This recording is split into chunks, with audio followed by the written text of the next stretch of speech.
Hi everyone, welcome back to my channel Chem Talks by Pooja Malik. In the last video of this series, the chapter Chemical Bonding and Molecular Structure, we discussed in detail the VSEPR theory, that is valence shell electron pair repulsion theory. We discussed how the central atom's count of bond pair and lone pair helps us to find out the geometry and the shape of that particular molecule.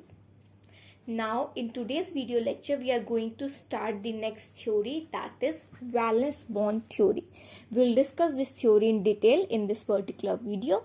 So kindly watch the video and subscribe to my channel, and if you find the video useful, kindly give it a like and share it with your friends.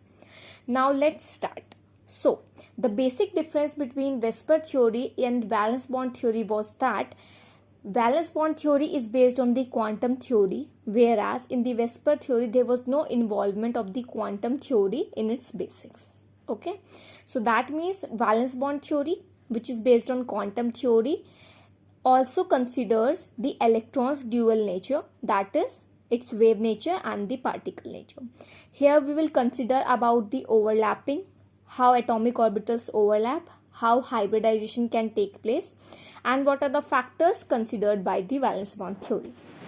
So firstly we'll discuss what is the basic assumption of valence bond theory. So according to this theory, a covalent bond is formed between the two atoms by the overlap of half-filled valence atomic orbitals of each atom containing one paired electron. अगर हम दो individual atoms की बात करें तो जो उनके atomic orbitals हैं, अगर उनके valence atomic orbitals half filled हैं, सो उनकी अगर ओवरलैप हो जाए तो उस ओवरलैप से जो कोवलेंट बॉन्ड बनेगा वो हमारा वैलेंस बॉन्ड थ्योरी के अकॉर्डिंग जस्टिफाइड होगा. ठीक है, सो वैलेंस बॉन्ड थ्योरी क्या कहती है, जब एटॉमिक ऑर्बिटल्स जो कि वैलेंस एटॉमिक ऑर्बिटल्स हों वो ओवरलैप करेंगे तो यहाँ पे कोवलेंट बॉन्ड का फॉर्मेशन होगा. अब ये बॉन्ड कैसे बन रहा है, ओवरलैपिंग कैसे होती है, इसको हम एग्जाम्पल से समझते हैं. Let's consider an example of hydrogen molecule. So we know hydrogen molecule कैसे बनता है, दो हाइड्रोजन एटम्स जब बॉन्ड बनाएंगे तो हाइड्रोजन मॉलिक्यूल बन जाएगा. अब होगा क्या, दो हाइड्रोजन के एटम्स हैं, हमें पता है हर हाइड्रोजन एटम में सिर्फ एक इलेक्ट्रॉन प्रेजेंट होता है, कॉन्फिगरेशन इज 1s1. सो ये जब दो हाइड्रोजन एटम्स पास आएंगे तो इनके बीच में कुछ अट्रैक्टिव फोर्सेस भी होंगी, कुछ रिपल्सिव फोर्सेस भी होंगी. Let's see how this forces are acting. Firstly we will talk about the forces of repulsion. So अगर आप रिपल्सिव फोर्सेस की बात करें तो इसमें कौन कौन सी फोर्सेस एक्ट कर रही हैं. देखो, सबसे पहले जो दो हमारे हाइड्रोजन एटम है उनमें न्यूक्लियस भी प्रेजेंट है, ठीक है, और उनके अंदर उनके इलेक्ट्रॉन्स भी प्रेजेंट है. ठीक है जी. सो अब जब ये यहाँ पे हमारी बात हो रही है कि किस तरह से रिपल्शन होगा, तो जो फर्स्ट एटम है उसका इलेक्ट्रॉन क्या करेगा, बताओ, दूसरे इलेक्ट्रॉन को रिपेल करेगा, है ना. फिर जो फर्स्ट एटम है उसका न्यूक्लियस दूसरे एटम के न्यूक्लियस को रिपेल करेगा, तो न्यूक्लियस के बीच में रिपल्शन होगा और दोनों के इलेक्ट्रॉन के बीच में रिपल्शन होगा. ये हो गए दो type of repulsion. Attractive forces अगर देखिए कहाँ एक्ट करेंगी, तो देखो जो फर्स्ट एटम है उसका न्यूक्लियस, क्योंकि वो पॉजिटिवली चार्ज है, वो इलेक्ट्रॉन्स को अट्रैक्ट करेगा, वो दूसरे हाइड्रोजन एटम के इलेक्ट्रॉन को भी अट्रैक्ट करेगा और वो अपने खुद के हाइड्रोजन एटम के इलेक्ट्रॉन को भी अट्रैक्ट करेगा. सिमिलरली जो दूसरा हाइड्रोजन एटम है उसका न्यूक्लियस दूसरे हाइड्रोजन एटम के इलेक्ट्रॉन को अट्रैक्ट करेगा, अपोजिटली चार्ज है, और अपने खुद के इलेक्ट्रॉन को भी अट्रैक्ट करेगा. सो ये अट्रैक्टिव फोर्सेस हो गई. ठीक है, अब देखो ये तो बहुत ऑब्वियस चीज है कि बॉन्ड बन कब कहा जा रहा है, बॉन्ड बन गया है, दैट मीन्स कि हाइड्रोजन एटम्स पास आ गए हैं और उन्होंने रिपल्सिव फोर्सेस को ओवरकम कर लिया है. That means a bond is formed when attractive forces are greater than the repulsive forces. अब रिपल्सिव फोर्सेस को ओवरकम किया, एटम्स पास आए, इस टाइम पे क्या होगा, ये एटॉमिक ऑर्बिटल्स एक दूसरे के पास आते हैं और ओवरलैप करना शुरू कर देते हैं. इसी ओवरलैपिंग की वजह से हम बोलते हैं कि कोवलेंट बॉन्ड का फॉर्मेशन हो रहा है. ठीक है जी. चलो अब ये देखो, हमने क्या कहा, एटॉमिक ऑर्बिटल्स पास आए बॉन्ड बनाने के लिए, तो क्या हुआ, उनकी मर्जिंग शुरू हो गई, वो एक दूसरे को कवर करने लगे, ओवरलैप करने लगे. इसी को हम क्या बोलेंगे, द टर्म ओवरलैपिंग. अब ओवरलैपिंग को हम बॉन्ड से कैसे रिलेट करेंगे, किस में ओवरलैपिंग ज्यादा है, किस में ओवरलैपिंग कम है, उससे कैसे इफेक्ट होगा। देखो यहाँ पे आप इस एग्जाम्पल से समझो। यहाँ पे आप देख सकते हो फर्स्ट वाले एग्जाम्पल में 2 एटम्स हैं जो बहुत ही मिनिमम ओवरलैप कर रहे हैं, सेकंड वाले में थोड़ा और ओवरलैप हुआ, थर्ड वाले मॉलिक्यूल में थोड़ा और ज्यादा ओवरलैप। सो यहाँ से हम ये समझ सकते हैं कि जैसे जैसे ओवरलैपिंग बढ़ रहा है तो एटम्स क्लोज आ रहे हैं, और आप देखो यहाँ पे जो बॉन्ड होगा वो ज्यादा स्ट्रांग होगा। अगर ओवरलैपिंग कम है तो उनको सेपरेट करना इजी होगा, दैट मीन्स बॉन्ड वीक है। और जहाँ पे ओवरलैपिंग ज्यादा है वहां पे बॉन्ड्स को अलग करना, एटम्स को सेपरेट करना इजी नहीं होगा, दैट मीन्स वो स्ट्रॉन्गर बॉन्ड है। So that's why we can conclude that greater the overlapping stronger the bond. And इसको हम अलग अलग बॉन्ड पैरामीटर से भी रिलेट कर सकते हैं। देखो जैसे जैसे ओवरलैपिंग बढ़ेगी बॉन्ड स्ट्रेंथ इंक्रीज होगी, बॉन्ड स्ट्रेंथ इंक्रीज होगी, स्टेबिलिटी इंक्रीज होगी, स्टेबिलिटी इंक्रीज होगी तो जो बॉन्ड लेंथ है, क्योंकि बॉन्ड स्ट्रेंथ इंक्रीज हो रही है तो बॉन्ड लेंथ क्या हो रही होगी, फॉर श्योर डिक्रीज, क्योंकि ओवरलैप ज्यादा हो पा रहा है, राइट। चलो ये हमने इतना समझ लिया। अब हमने बात कर ली कि एटॉमिक ऑर्बिटल्स ओवरलैप करते हैं। सो इस ओवरलैपिंग को कैसे हो पाती है ओवरलैपिंग, और कितने टाइप्स की होती है अब हम वो देखेंगे। So among the types of overlap we have 3 types: positive overlap, negative overlap and zero overlap. Let's see how this happens. देखो अगर आपको ये बताना है कि कौन से टाइप का ओवरलैप है, सो टाइप चेक करने के लिए वहां पे सबसे आसान चीज जो हम कर सकते हैं वो ये कि हम देखें कि जो हमारे ऑर्बिटल्स इन्वॉल्व हैं उनके फेजेस कैसे हैं और उनका ओरिएंटेशन कैसा है। उनके फेज और ओरिएंटेशन को कंपेयर करके ही हम बता सकते हैं कि जो टाइप ऑफ ओवरलैप है वो कैसा है। फॉर एग्जाम्पल अगर हम पॉजिटिव ओवरलैप को स्टडी करें, सो पॉजिटिव ओवरलैप में क्या होगा, जो एटॉमिक ऑर्बिटल्स इन्वॉल्व हैं ओवरलैपिंग में उनके फेज भी सेम होते हैं एंड उनकी ओरिएंटेशन भी सेम होती है। फॉर एग्जाम्पल अगर हम 2 s ऑर्बिटल्स लें, देखो सिमेट्रिकल होते हैं, इस पे फेज क्या होता है, बेसिकली हम उसको एक सिंबल दे देते हैं, साइन, जैसे हमारी वेव्स होती है ना तो उसमें क्रस्ट बनते हैं, ट्रफ बनते हैं, तो उसमें आप पॉजिटिव और नेगेटिव फेज बना देते हैं, ठीक है। इसी तरह से हम ऑर्बिटल्स में भी फेज डिसाइड कर सकते हैं। सो जो s ऑर्बिटल है वो सिमेट्रिकल है, हमने उसे दे दिया फेज पॉजिटिव, ठीक है। सो जो 2 s ऑर्बिटल्स जब ओवरलैप करेंगे तो दोनों का फेज सेम है, ठीक है। अगर हम ओरिएंटेशन की बात करें, ओरिएंटेशन हम कैसे देख सकते हैं, किस एक्सिस के अलोंग ओवरलैप हो रहा है, तो यहाँ पे दोनों ही सिमेट्रिकल है तो जिस भी तरफ ओवरलैप करेंगे सिमेट्रिकल ही आएगा, सेम ही रहेगी orientation. So that is why we can say that when s orbitals overlap it is a kind of positive overlap.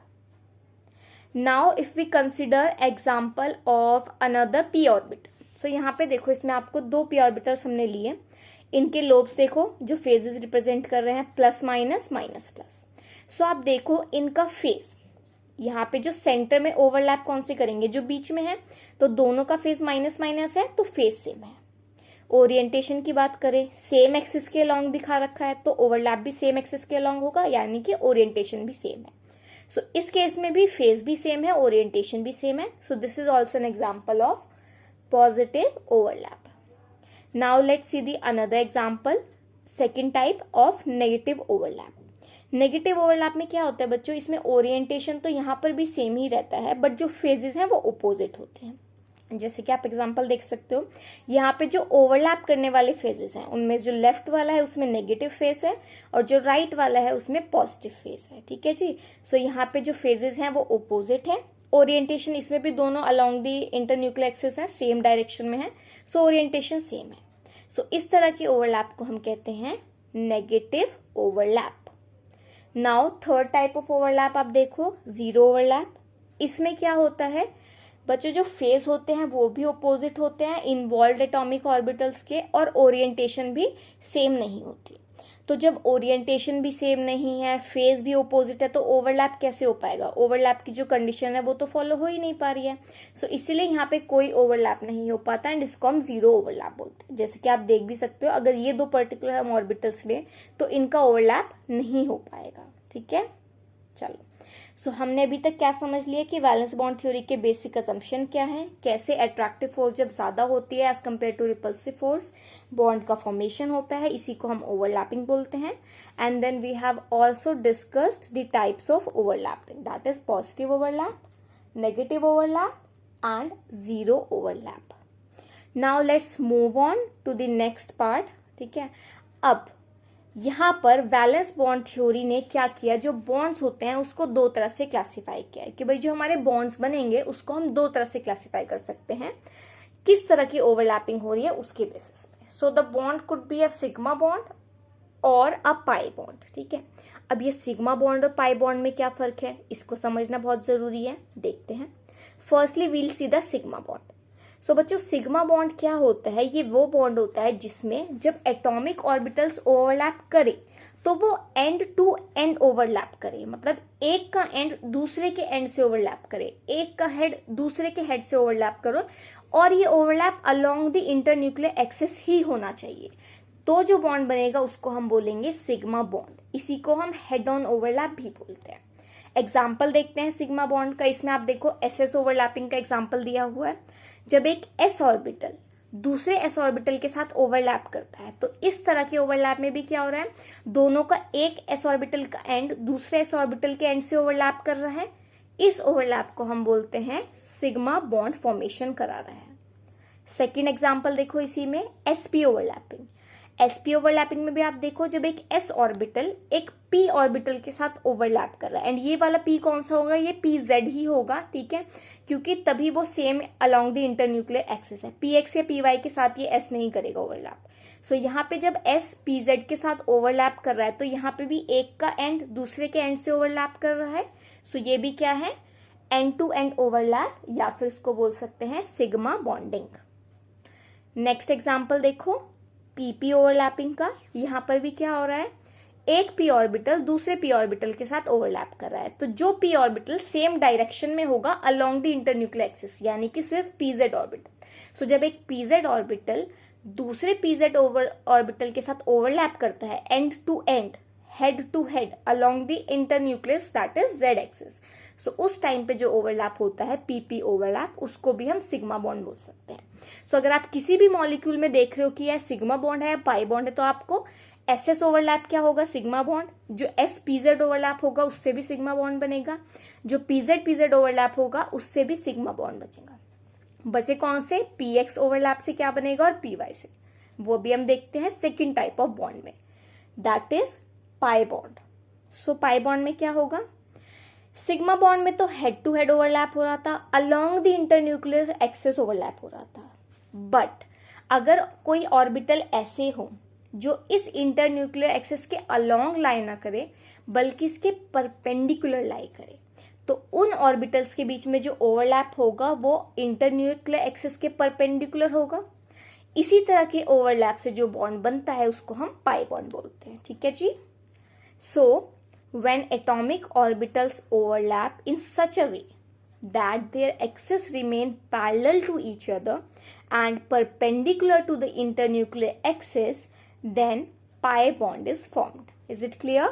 आप यहाँ पे देख भी सकते हो इमेज में, दो हमने पी एक्स इसको ले लेते हैं, पी एक्स ऑर्बिटल लिए. ठीक है, पी एक्स या पी वाई दोनों यहाँ पे उस पे परपेंडिकुलर ही होंगे जेड एक्सिस के, जो कि हमारे इंटरन्यूक्लियर एक्सिस है.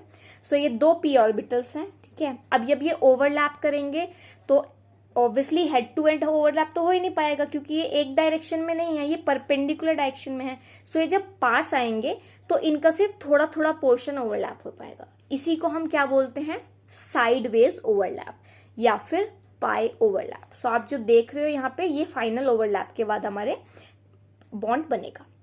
इस तरह के बॉन्ड को हम पाई बॉन्ड बोलते हैं. और इसमें क्या होता है, ऊपर नीचे हम इलेक्ट्रॉन डेंसिटी को इस तरह से डिनोट कर सकते हैं. अब पाई बॉन्ड और सिग्मा बॉन्ड को एक एग्जांपल में अप्लाई करते हैं. एग्जांपल लेते हैं कार्बन डबल बॉन्ड कार्बन का. सो इस कार्बन डबल बॉन्ड कार्बन में ऑब्वियसली एक बॉन्ड सिग्मा होगा और एक बॉन्ड पाई होगा. कैसे, देखो, जब कार्बन का 2pz ऑर्बिटल दूसरे कार्बन के 2pz ऑर्बिटल को along the internuclear axis head on head overlap करता है तो सिग्मा बॉन्ड का फॉर्मेशन होता है. बट जब इन्हीं कार्बन के 2px ऑर्बिटल जो कि इंटरन्यूक्लियर एक्सिस के परपेंडिकुलर है वो साइडवेज ओवरलैप करते हैं, तब जाकर जो बॉन्ड बनता है उसको हम बोलते हैं pi bond. So with this we have studied that VBT gave two types of bond, sigma bond and pi bond. We know now how these bonds are being formed. If we compare the strength of these two bonds, the sigma bond and the pi bond, so बच्चों जो sigma bond होता है वो ज्यादा stronger होता है as compare to pi bond. इनमें bonding हो किस तरह से रही, जो अभी हमने ऊपर देखा कि सिग्मा बॉन्ड में हेड ऑन ओवरलैप होता है, पाई बॉन्ड में साइडवेज ओवरलैप होता है. तो ओवरलैपिंग में आप देख सकते हो कि ओवरलैपिंग कहाँ ज्यादा हो पा रही है, उसी के बेसिस पे हम स्ट्रेंथ डिसाइड कर सकते हैं. जैसे सिग्मा बॉन्ड में आपने देखा था कि वहां पे ओवरलैपिंग ज्यादा हो पा रही थी, जबकि पाई बॉन्ड में क्योंकि साइडवेज ओवरलैप था तो वहां पे ओवरलैपिंग का एक्सटेंट थोड़ा कम था. यही रीजन है, क्योंकि सिग्मा बॉन्ड में ओवरलैपिंग अच्छे से हो पाता है तो उसकी स्ट्रेंथ भी ज्यादा होती है, जो कि पॉइंट हमने अभी डिस्कस भी किया था कंपैरिजन करके. एंड क्योंकि पाई बॉन्ड में ओवरलैपिंग कम होता है सो उसकी वो बॉन्ड कंपेरेटिवली वीक होता है as compare to sigma bond. So this is about the strength of sigma and pi bond. चलो, आई होप कि आपको ये जो वीबीटी का बेसिक्स है, जो एसेंस है, अब वो क्लियर हो गया हो. अब हम आगे बढ़ते हैं नेक्स्ट इंपॉर्टेंट पॉइंट पे, दैट इज हाइब्रिडाइजेशन. अभी हाइब्रिडाइजेशन टर्म क्या है, ये हमने इंट्रोड्यूस क्यों किया, इसकी क्या रिक्वायरमेंट आ गई. ठीक है, सो हम सबसे पहले प्रॉब्लम समझेंगे कि क्या प्रॉब्लम हुई जिसका सॉल्यूशन ढूंढने के लिए वैलेंस बॉन्ड थ्योरी ने इस न्यू टर्म को इंट्रोड्यूस किया, दैट इज हाइब्रिडाइजेशन. सो क्या हो रहा था, जब हम वेस्पर थ्योरी से हम शेप्स बता रहे थे मॉलिक्यूल्स की, तो वहां पे जो बॉन्ड एंगल्स थे और जो बॉन्ड लेंथ थे उनको वेस्पर थ्योरी एक्सप्लेन नहीं कर पा रहा था. सो उनको एक्सप्लेन करने के लिए वीबीटी थ्योरी हमने इंट्रोड्यूस की, जिसके अंदर हाइब्रिडाइजेशन का टॉपिक हमने इंक्लूड किया. कैसे, इसके लिए सबसे कॉमन एग्जाम्पल जहां से ये समझ में आया कि प्रॉब्लम है क्या, वो था मीथेन का एग्जाम्पल, दैट इज CH4. सो देखा गया कि CH4 बनता कैसे. हमने वेस्पर थ्योरी में क्या पढ़ा कि इसकी जो हमारी ज्योमेट्री होगी वो टेट्राहेड्रल ज्योमेट्री होगी, शेप भी टेट्राहेड्रल होगी. कार्बन सेंटर एटम होगा जिससे 4 हाइड्रोजन्स सिंपल कोवलेंट बॉन्ड्स बना रहे होंगे. ठीक है, सो यहाँ पे जब हमने वीबीटी के थ्रू उसको पढ़ना स्टार्ट किया तो क्या देखा, जो कार्बन है उसके इलेक्ट्रॉनिक कॉन्फ़िगरेशन अगर हम देखें क्या होती है, 1s2 2s2 2p2, right. So ground state configuration अगर हम इसका ड्रॉ करें तो 1s ऑर्बिटल में 2 इलेक्ट्रॉन पेयर्ड होंगे, 2s ऑर्बिटल में भी 2 इलेक्ट्रॉन पेयर्ड होंगे, और 2p के जो 3 ऑर्बिटल है उनमें से पहले 2 में एक एक ऑर्बिटल अनपेयर्ड होगा. ये ग्राउंड स्टेट कॉन्फ़िगरेशन है. ठीक है, अब वीबीटी के अकॉर्डिंग क्या है, जो एटॉमिक ऑर्बिटल्स हैं जब वो हाफ फिल्ड होंगे तब वो ओवरलैप करके कोवलेंट बॉन्ड बना सकते हैं, राइट. बट यहाँ पे तो देखो ओवरलैप के लिए सिर्फ 2 ही ऑर्बिटल्स प्रेजेंट है जो हाफ फिल्ड है, बट कार्बन को तो 4 हाइड्रोजन के साथ बॉन्ड बनाना है ना, CH4 बनाना है, तो एटलीस्ट 4 ऐसे ऑर्बिटल होने चाहिए जिसमें एक एक इलेक्ट्रॉन प्रेजेंट हो जो हाफ फिल्ड हो.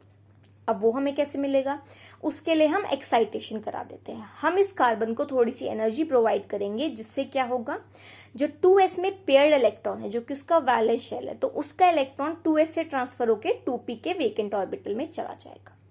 अब अगर आप एक्साइटेड स्टेट कॉन्फ़िगरेशन देखो, 1s में 2 इलेक्ट्रॉन है एंड 2s और 2p के चारों ऑर्बिटल में एक एक इलेक्ट्रॉन प्रेजेंट है. So now we have 4 half filled orbitals. ठीक है, so now in the excited state carbon has 4 unpaired electron, so it can easily overlap and form bonds with 4 hydrogen atoms. but ये जो 4 bonds बनेंगे कैसे बनेंगे, first bond कैसे बनेगा, carbon के 2s और हाइड्रोजन के 1s के ओवरलैप से. नेक्स्ट 3 बॉन्ड्स कैसे बनेंगे, कार्बन के 2p और हाइड्रोजन के 1s के ओवरलैप से.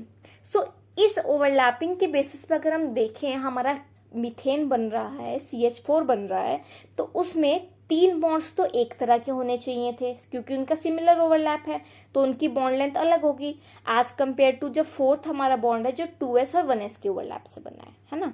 सो यहाँ पे हमारे बॉन्ड्स इक्विवेलेंट नहीं आ रहे थे.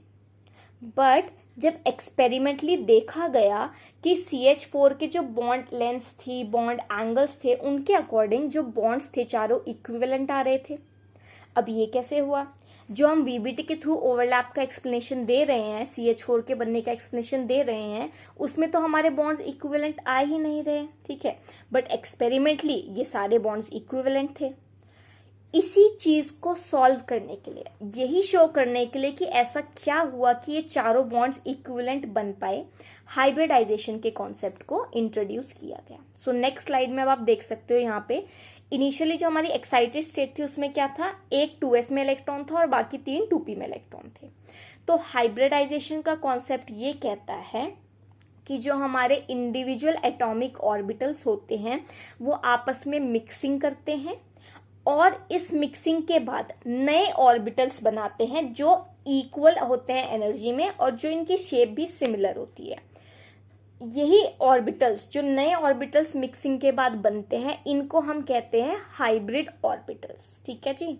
सो जितने ऑर्बिटल्स हमारे इन्वॉल्व होते हैं मिक्सिंग में उतने ही हमारे ऑर्बिटल्स फाइनल बन जाते हैं। जैसे यहाँ पे एक 2s ऑर्बिटल और 3 2p ऑर्बिटल मिक्स हुए और इन्होंने नए 4 ऑर्बिटल्स बनाए।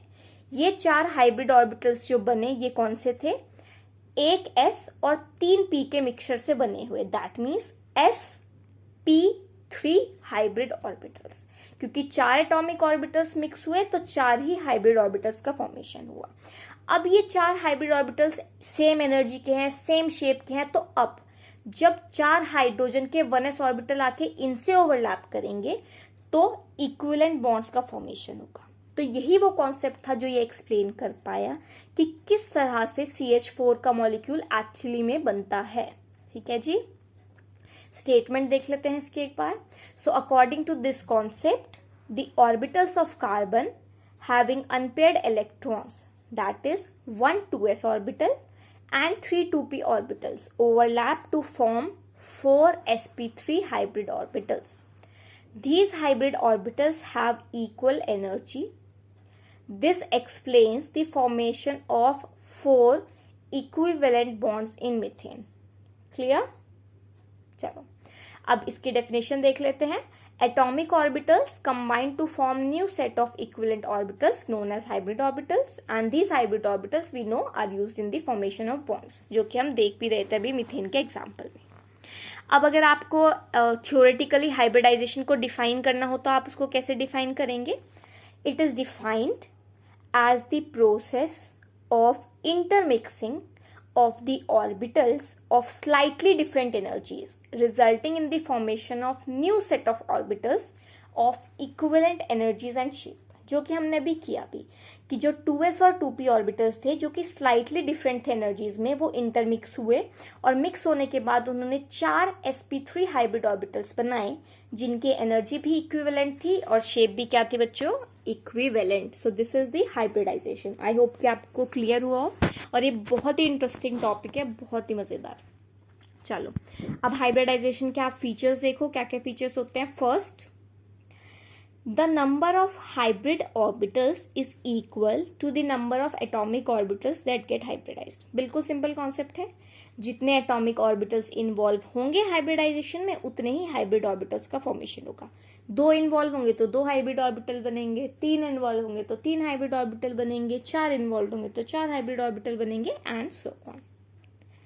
Second feature, the hybrid orbitals are always equivalent in energy and shape. That means कि जो हाइब्रिड ऑर्बिटल्स बनेंगे फाइनली उनकी सबकी एनर्जी भी इक्विवेलेंट होगी और सबकी शेप भी सेम होगी, बिल्कुल सेम अभी पॉइंट हमने डिस्कस किया था। Third feature, hybrid orbitals form stable bonds more effectively than pure atomic orbitals. ये भी बहुत सही पॉइंट है। ऑब्वियसली प्योर एटॉमिक ऑर्बिटल्स इतने अच्छे से बॉन्ड नहीं बना रहे थे स्टेबल बॉन्ड, तभी तो हाइब्रिडाइजेशन के कॉन्सेप्ट को इंट्रोड्यूस करना पड़ा, राइट? चलो next point, the hybrid orbitals are always equivalent in energy and shape. Sorry ये तो हमने डिस्कस कर लिया था सेकंड पॉइंट, अब हम फोर्थ पे जा रहे थे। Type of hybridisation indicates geometry of the molecules. ये वाला पॉइंट हम अभी देख ही लेंगे कि हाइब्रिडाइजेशन के बेसिस पे भी हम ज्योमेट्री बता सकते हैं। कौन सी टाइप ऑफ हाइब्रिडाइजेशन, अगर आपने ये फाइंड आउट कर लिया तो आप ज्योमेट्री बता सकते हो। अगर आपके पास ज्योमेट्री है तो आप गेस कर सकते हो कि इसमें किस तरह की हाइब्रिडाइजेशन हो रहा होगा। सो ये वाइस वर्सा है। ये हो गए फीचर्स कि हाइब्रिडाइजेशन में क्या चीजें कॉमन होंगी। Okay, next is the conditions of hybridisation. So hybridisation अगर हो रहा है तो क्या कंडीशंस है जो फॉलो होनी चाहिए? So there are 4 conditions. First condition, the orbitals undergoing hybridization should have almost equal energy. So जो हमारे इनिशियली हम एटॉमिक ऑर्बिटल्स ले रहे हैं, जिनका हम हाइब्रिडाइजेशन करा रहे हैं, उनकी एनर्जी में ज़्यादा डिफरेंस नहीं होना चाहिए, या तो इक्वल एनर्जी या ऑलमोस्ट स्लाइटली इक्वल होनी चाहिए, ज़्यादा डिफरेंस होना ही नहीं चाहिए एनर्जी में, तभी वो अच्छे से इंटरमिक्सिंग करके हाइब्रिडाइजेशन कर पाएंगे। Second condition, The orbitals present in valence shell of the atom are hybridized। बिल्कुल सिंपल पॉइंट है कि जो वैलेंस शेल वाले ऑर्बिटल्स होंगे सिर्फ वही हाइब्रिडाइजेशन में पार्टिसिपेट करेंगे। Third condition, promotion of electron not essential condition for hybridisation. ये भी आपको एग्जांपल्स में क्लियर हो जाएगा। जैसे भी हमने CH4 का एग्जांपल लिया था, तो उसमें हमने क्या किया था, एक बार एक्साइटेड स्टेट बीच में बनाई थी, तब हाइब्रिडाइजेशन हुआ था। ये पॉइंट ये कह रहा है कि जरूरी नहीं है कि एक्साइटेशन हो तभी हाइब्रिडाइजेशन हो, बिना एक्साइटेड स्टेट के भी हाइब्रिडाइजेशन पॉसिबल है। Fourth point, it is not necessary that only half filled orbitals participate in hybridization। so ये भी बिल्कुल सिंपल है कि ऐसा नहीं है कि हाफ फिल्ड वाले ही हाइब्रिडाइजेशन में पार्टिसिपेट करेंगे। हाफ फिल्ड होगा, ओवरलैप तभी हो पाएगा, बॉन्ड फॉर्मेशन तभी होगा, बट हो सकता है कि कोई ऑर्बिटल फुल फिल्ड हो बट स्टिल हाइब्रिडाइजेशन में इन्वॉल्व हो रहा हो, यानी कि वो भी अपनी एनर्जी इक्वल करके न्यू हाइब्रिड ऑर्बिटल में कन्वर्ट हो रहा हो। सो दैट इज अ पॉसिबिलिटी। चलो, these were the conditions of hybridization। so in this video we discussed about the valence bond theory, the basics of VBT, ठीक है, its assumptions, how overlapping occurs, types of overlapping, types of bond, and we also introduced the new concept of hybridization। in its next video we will discuss the types of hybridization and a number of examples related to this। If you have any doubt till here, kindly mention it in the comment section. Thank you.